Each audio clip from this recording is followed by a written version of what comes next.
Hey, life can change in an instant. One minute everything feels normal, and the next someone else's mistake turns your world upside down. That's when you need a team you can count on. NACE Law Group has been standing up for DC families for decades, fighting for neighbors hurt by medical malpractice, wrongful deaths, and serious injuries. They don't just settle quickly or push papers, they dig in, fight hard, and make sure every client gets the justice they deserve.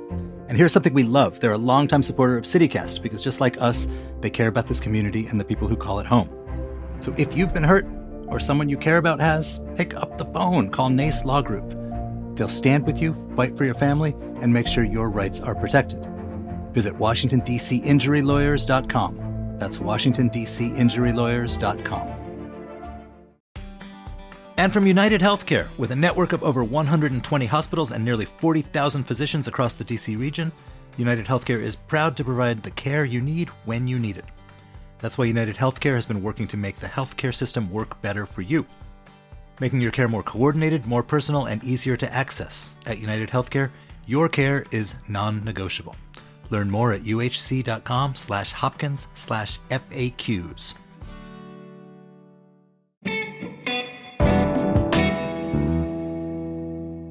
Today on CityCast DC, happy November. Now, I know things in the city are a little bit weird since we're still in the middle of a government shutdown, but from checking out DC art to scarfing tacos and sipping wine, there's still a ton to see, do, drink, and eat in DC this November. I'm joined by my CityCast co-host Michael Schaefer and newsletter author Kayla Cody Stemmerman to give you our top picks for what to do in DC this November.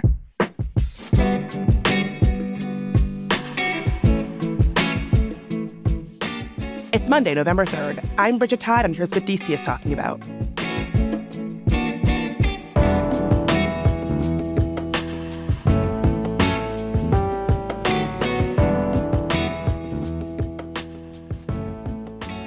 Hey, Mike. Hey, Kayla.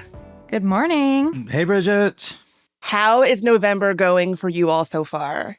Pretty good on my end. I think the weather right now is like my perfect, ideal weather. It's 60, it's breezy, it's sunny, it's perfect for park picnics and walks and bikes. I'm loving it. What about you, Mike? November's one of my favorite months. I love Thanksgiving. I'm with you, Kayla. The weather has been really good. It just, December brings like all kinds of stress and competitiveness and so on. But I'm into November. It is nice to hear both of you being so rosy about November and fall in DC, especially right now. We're still in the thick of the shutdown. The city can feel a little unstable and chaotic. Some of our reliable things to do are not so reliable during this shutdown. And I think it also indicates sort of why we do what we do every month. You know, for folks who don't know or are new to the show, CityCast DC is all about feeling more connected to DC in the good times, but even in the weird times. And I think especially right now, it is just a good reminder that there are fun things going on in the city. There are things going on that will make you feel more connected to this city that we love, right? Absolutely, Bridget. That was a good way of putting it. That's so sweet. I'm feeling a lot of DC warm fuzzies right now. You know, and I think for whatever it's worth, like the thing of the big holiday at the end of November, Thanksgiving, is like it is ultimately all about community. And so it is celebrating Christmas or some other holiday, your birthday, when things are rough is it feels weird. But, Thanksgiving there's a sort of a vibe, a November vibe of solidarity, which I think works pretty well. And, it is a bit of the vibe I get off our podcast, too. I think Thanksgiving is like one of my favorite weeks in DC, actually. It's so nice because it's very quiet. A lot of people go home or to their families, and it's just a really peaceful, nostalgic time for me in DC. I lived for a few years in Philly, and we would drive home to my parents' house in DC for Thanksgiving. And we were always going against traffic because so many people were leaving DC, and Philly, a place that a lot of people are from but leave, everyone was coming home. So yeah, that is certainly the mood. And I was going to say that at Thanksgiving, the Smithsonian museums are all open. But that is not especially relevant, at least today, Maybe as not we this look forward on the year. month. Maybe by Thanksgiving, it'll be different. Fingers crossed. Yeah, it's interesting to hear both of you say this. This is something I do or I look forward to in DC every November, which is Thanksgiving weekend. I don't know if I've shared this on the podcast. I don't love the holidays. The holidays are all the things that you were saying, Mike, about Christmas being stressful, all of that. That really gets to me. I'm not somebody who enjoys the holidays. I'll just put it that way. And there is something so nice about Thanksgiving weekend in DC where everybody is gone, where the bars and stuff are still open, everything is quiet. You kind of just have this feeling of, oh, we're the dregs left in the city, but there's kind of a solidarity there. I have some of my best times in DC have been cozy nights out at bars during Thanksgiving weekend where the whole bar has kind of made friends because it's pretty empty. Do you know that feeling?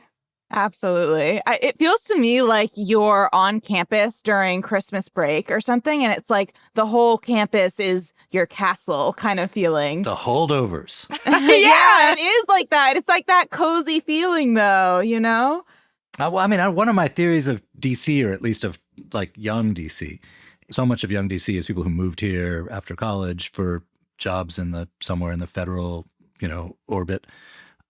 That there's a vibe of like, it's like boarding school, except the chaperones are gone forever or camp or something. So the holdovers concept kind of extends that, I guess. Absolutely. I like that analogy. Yeah, that's really good. Yeah, well, what about you two? I'm curious, are there things that you look forward to every November or things that it's just not November until you do this thing? I feel like this is the time of year for me when I start to kind of cocoon and get like cozy and stop leaving the house as much and stop being as social. But I do start doing a lot more like crafting and writing and like fun cooking, fun cozy things in the house. And one of those things I always start to do around this time of year is knitting. I'm a big knitter.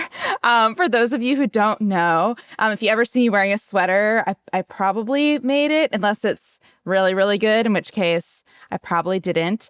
But anyway, I usually start my sort of knitting journey this time of year, and I would highly recommend trying it because there's a lot of places in DC that you can go to learn or socialize while you do it, or have like a little knitting circle, or spend all of your money on gorgeous, gorgeous yarns. So I would recommend like Looped Yarn Works is a really great place to get started. They are so helpful. They have classes. The DC Library has free classes, and all of the little aunties and grandmas will help you learn how to knit or crochet or do whatever you like. And then you can make your own cool stuff. It's easy to think of knitting and crafting as a solitary pursuit, but here in DC, it's definitely a thing that people do in community with others. You would be shocked. Yeah. There's so many cool people I have met through these little like crafting circles. It's not just for like the old ladies, I promise. Oh, give yourself 30 years. I mean, I aspire to that. I really do. I have no issue with that. But it is, I think, a great way to like socialize if you're not one of those people who are into like Volo sports leagues or like rock climbing or like something kind of like sportsy. I think it's a great alternative, a great way to make friends. What about you, Mike? Oh, we did a CityCast episode that dealt with this a few weeks ago, but people don't really think of DC as a kind of Friday Night Lights kind of town. But there is like actually a pretty vivid high school football scene here. And even if you don't like football, like there's something kind of magical about going out to a game and the whole community's there and people are cheerleading, and it's like just sort of as spectacle.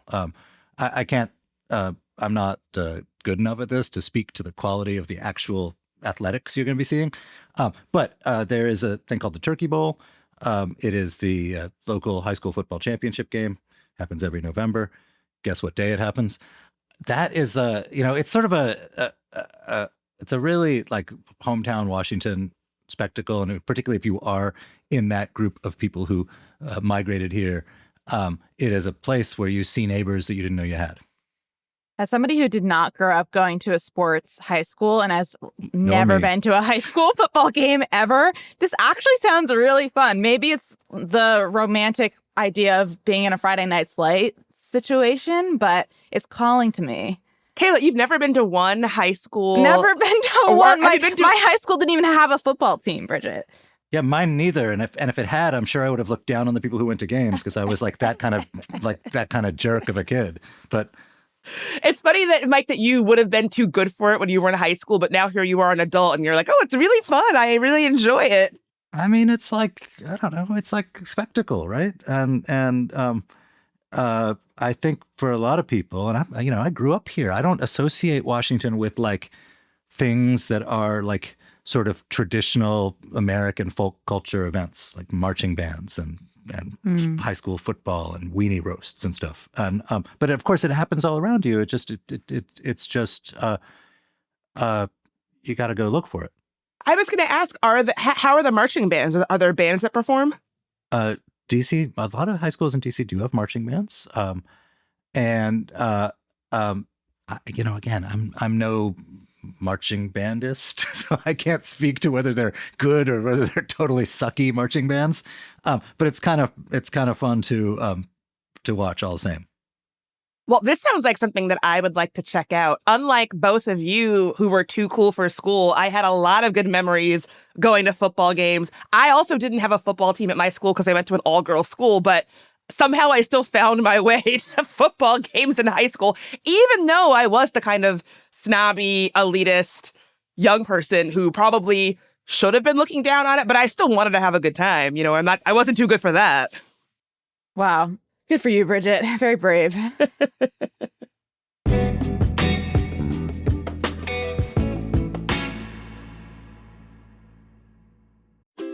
Stories matter at St. Anne's Center, where mothers and children overcome homelessness and write hopeful new futures. Founded in D.C. in 1860 and chartered by President Lincoln, St. Anne's Center continues to help women and their children today, 165 years on. And now, we invite you to experience our story in person.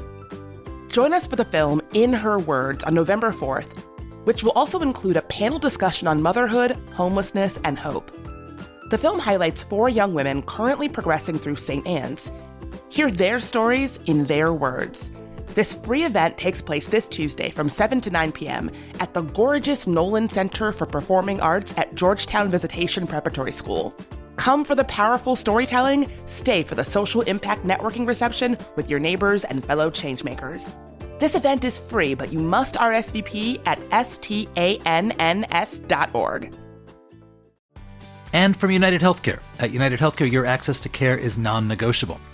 With a network of more than 120 hospitals and nearly 40,000 physicians across the DC region, United Healthcare is proud to provide you the care you deserve.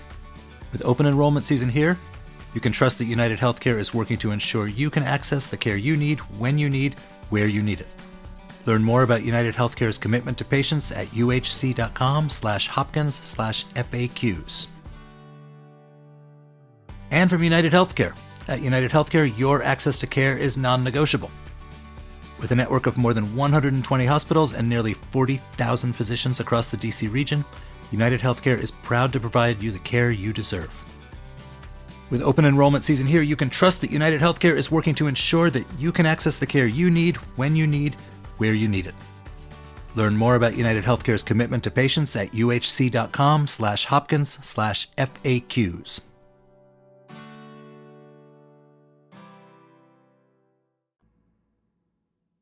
We did an episode in October about, I guess this is going to be kind of a turnoff for some people, but about a bunch of fights that have been going down at DC high school football games and some of the consequences that were, the changes that were imposed after that.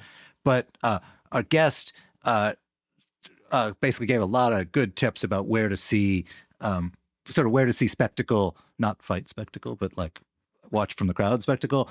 That is fun. And y'all should listen to that episode. We'll share it in the show notes. See, these are exactly the kind of insider tips that I think if you didn't listen to CityCast DC, you might not know how to enjoy the spectacle of a DC high school football game, but be less likely to have that spectacle include fights, Or the kind of more, depending on your vibe. Yeah, depending. I don't know what. Maybe you're recruiting for an underground DC fight club. I don't know what your deal is. Maybe you want to see more fights. But this is exactly the kind of service journalism that we think is so important here. If you also think this is important, you could consider becoming a CityCast DC neighbor and support the work that we're doing right here at CityCast DC. Yes, it is literally $10 a month. You get so many fun perks. You get a special newsletter written by yours truly. You get ad-free listening, cool events. Go sign up. You should definitely join our little club. It's super fun. And you get to know that you helped us make this show. It's at membership.citycast.fm. So when I was putting together different ideas for events for this episode, there actually is kind of a lot going on in DC this November. What are you all looking forward to checking out? Yeah, this is the time when I would ordinarily be saying, go to this museum and see this cultural fine arts thing. But in the absence of most of the museums, though not all of them, there is this thing every year. It's coming to DC this year to Gallery Place called the Super Fair. It's billed as an enormous street art fair that is curated and where people can purchase art from artists. That's November 7th to 9th at Gallery Place. So I'm going to go check that out. I feel like we should do an episode about this sometime, like how to buy art in DC. But it seems like kind of a fun thing to do. And, it's nice to meet artists. Are these like local artists or are they from around the country? Oh, so it's like a step up from your like holiday market kind of vibe. Yeah, I sure hope. I haven't been, but I sure hope so, Yeah. because as I've grinchily said before, there's only so many like DC flag tea towels that a man can buy. And you have I remember going to your house for your birthday party, and you have genuine cool art in your home. This is something that I really respect about you, Mike. It's genuine. The coolness that is in the eye of the beholder. That's what makes it cool, though, the genuineness of it. And it's hard, when you are married to someone who has different tastes than you in decor. You've only got so much permission to go out to an art fair alone and come home with something, because it might wind up in the basement where you tape CityCast. Is that what that painting behind you is, Mike? What is Kelsey's? How do your art tastes differ? I just think it's like normal differences. I don't know. She's more landscapey than me. She's more picky than me. I sometimes like big weird pieces just because they're big and weird. Very diplomatic answer. I mean, I can't really articulate it. That's if I'd been an art history major like her, that might be I might be able to. So she sounds like the more like she's the scholar of art in the relationship. I mean, there's just some things I'm not supposed to bring. There's some things I'm not supposed to bring home anymore, like books that I get for free and at work, or probably art. That I think probably in any relationship it probably merits a conversation before the purchase. I know exactly how you feel. If I let my partner, all manner of junk from the street, like free junk from the street, would be in our 1-bedroom apartment. Any kind of glass jar, instead of going into the trash, would be washed. And I don't know, you put a nail in it and be like, oh, we could use this to collect nails. I know sometimes you got to put your foot down about what comes into your home. Yeah. Constant vigilance. Well, the thing I was looking forward to is very similar to yours, Mike, because of the shutdown. Maybe people aren't seeing as much art as they are used to seeing. And so I came across this thing on November 17th to the 19th, the Umbrella Art Fair, which apparently has been going on since 2019 in Union Market. Oh, yes. I had never heard of this before. Have you been? Yeah. It's awesome. It's actually, I highly recommend it. It's really cool. The artists are often there. You can speak to them. And the art is like really, really high quality. Yeah, I am thinking about checking it out. There was a thing, maybe you went to this, the motel art pop-up that happened out there. Mm-hmm. All my friends went. I wasn't able to go, but it looked really, really cool. So just the fact that there's so much interesting art and installations happening at Union Market, I really want to spend more time there checking it out. Yeah, absolutely. There's always something weird and fun going on in that back, like, Union Market area. I forget what, like, the Dock 5 area or whatever. The Umbrella Art Fair is going to be happening at the new plaza at the dock. So, yeah, definitely a good time to check it out. That's awesome. Okay, well, my event is actually not an event that I will be participating in, but one that I wish to go see for myself, which is the Taco Bell DC 50K. Have you guys heard of this?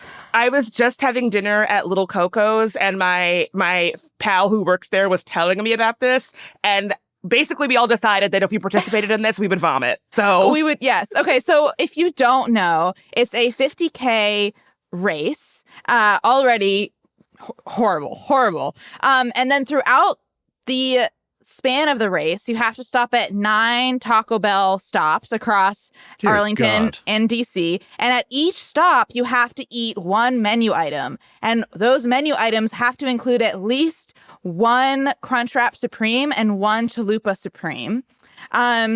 And if you vomit, you are automatically disqualified. And they have vomit rules baked in, which I appreciate. Very harsh vomit rules. And you cannot take any sort of like Tums or Pepto-Bismol or like digestive aid on the way. I don't know how they see that. But so I just want to go and be part of the crowd and just better understand what these athletes are putting themselves through. I think it would be a very entertaining afternoon, and see if people actually finish it. Because I don't think I could do either 50. I mean, I know I can't do 50K, and I'm pretty sure I can't eat at 9 Taco Bells in a row. So more power to them. When is this happening? This is on November 29th. It starts at the Taco Bell Cantina in Alexandria, and actually it finishes there also. And yeah, the survivors don't really get anything, no money or anything. It's just like glory. And importantly, the event is actually not sponsored by Taco Bell, shockingly, although I feel like there's a real opportunity there. I think most corporate sponsors don't want to be involved in something where the word vomit features so prominently in the description. Really valid. Yeah, most food establishments. Oh, God. Do you all like Taco Bell? I'm going to be so honest, Bridget. I've literally never been to one. That's so funny. So I was going to say, I've only had Taco Bell once in my life, and it was 5 years ago. I grew up in a house where I was specifically forbidden from eating Taco Bell. And I was once at a gathering of friends in Deep Creek, Maryland. And I said, I've never had Taco Bell. This was maybe 5 years ago. And they said, you've never been to Taco Bell? We got to go to Taco Bell. It's very controversial. Can we go back for a second? What was with the Todd parents that they, of all the things in the world to forbid your child? I don't know. Heroin, cigarettes, they forbade you Taco Bell. It was Taco Bell and Mountain Dew, two things that I was not allowed to consume. So I did not consume them until I was well into my 30s. But like you went to Wendy's. Sure, we were a fast food family. And drank Dr. Pepper. Sure, all the time. I think my parents associated it with like, and this is just like this was just their weird opinions. I think they associated it with low quality food. My mom told me something which I'm sure is not true, that they did the state did a rating and they rated Taco Bell meat worse than dog food, which I'm sure is something she just made up. But sounds like a mom fact. We sure. We grew up thinking that Taco Bell it would be better to eat dog food. Is what we grew up thinking. Okay. Oh my God, sorry. I have to say this. I'm in for a treat. Annie, our executive producer, said that she had Taco Bell at her wedding. Now I feel bad that I'm besmirching your wedding dog feast. food at your wedding, Annie? That's crazy. Who would do that? Oh my gosh. Yeah, my first time having it, we went to the drive-thru and I had never been. So I was like, what kind of stews do you have? What's your soup of the day? I didn't know anything about how to order at Taco Bell. I don't think you know anything about how to order, period, if you're ordering soups at a drive-thru, but yeah, it was a lot. Crazy. Okay, so wait, Kayla, is that also what you're looking forward to eating and or drinking this month? Okay, no, Taco Bell? actually, let me tell you, Bridget, I have another one. Also somewhat dog food related. which is that there's a new hot dog stand, which is run by a furloughed IRS lawyer. It's been his dream his whole life to run this hot dog stand, and now he's finally done it. It's on the corner of 1st and M Street Northeast. He calls it the only honest ripoff in DC, quote. And there's only 2 menu options, so great for people who are indecisive like me, which is first, the correct hot dog, which comes with sauerkraut and mustard, and for $10. And then there's the hot dog with the wrong toppings for $11, which is, any of the other toppings that you might want. You can also, there's chips and a moon pie, and that's the whole menu. Unfortunately, it is a little bit hard to find. I've been unsuccessful so far because the hours are unexplicit. They're sometimes on weekdays, quote, and, quote, at my convenience. So you might be lucky and you might not. And if the shutdown ends, presumably this person has to go back to work? I think you're out of luck also, yeah. Although I feel like now that he's invested in it, maybe he'll keep it going, I mean, I don't know that the capital investments on hot dogs are that enormous. Well, the stand, I don't know. Does he grill them or microwave them or boil I think them? it's a grill. I think it's a grill. Yeah. No, I think we're do talking love this high-quality dogs. Yeah, no dog food ratings here. I do love the idea of someone being like, I've always wanted to have this hot dog stand, this shutdown. Now's my chance. No, it's a beautiful dream. Absolutely. And he stands out there in his little suit. It's all very sweet. Bridget, what about you? What are you looking forward to eating? Last week when I was in my apartment, I was thinking I really want to be outside drinking wine by a fire. I have a propane fire pit outside of my apartment, but I was like, I want like a real crackling fire. Oh, so you're having COVID nostalgia. I kind of, yeah. Do you remember that time in COVID when people were like, screw it, I'm going to put a solo stove in my shared balcony and burn this whole building down? I'm never going outside again. So I've actually got a whole thing arranged where I'm going to check out some Montgomery County wineries pretty soon. I've not been to any of them. I'm going to Rockland and I'm going to Windridge. I'm making a whole time of it. There's a pretty state park out there, Seneca Creek State Park, right next to one of the wineries. Glenstone, the art gallery, is on the way. So yeah, one of these wineries, Windridge, has actual fire pits. So they have propane fire pits and they also have wood burning fire pits that you can rent. And so, yeah, my dream of drinking a nice red wine in front of a fire is coming to reality. Hopefully it'll be good. I've not been to either of these wineries, so I can't say if they're going to be good or not. I'm glad you made that dream real. We actually had a wine expert on the podcast, the wine expert from the Washington Post, Dave McIntyre. And he talked all about where to get the best local wines in the DMV. And surprisingly, there's some really good stuff around here for not like growing a ton of different varieties of grapes. So you should look at it before you go, Bridget, to remind yourself what to get. Oh, I definitely will. That's a good tip. And having grown up in Virginia is really snooty about their vineyards and wines.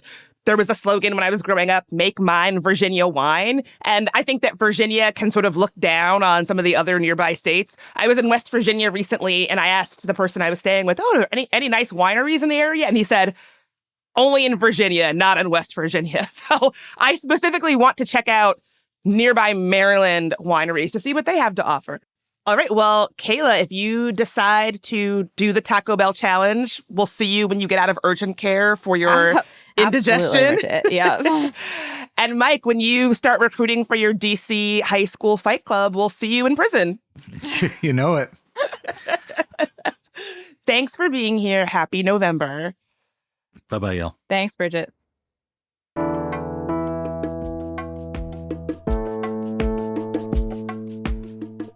And that's all for today here on CityCast DC. If you enjoyed the show, why not tell a friend, rate the show, leave us a review, and subscribe to our morning newsletter. We'll be back tomorrow morning with even more news from around the city. Talk to you then.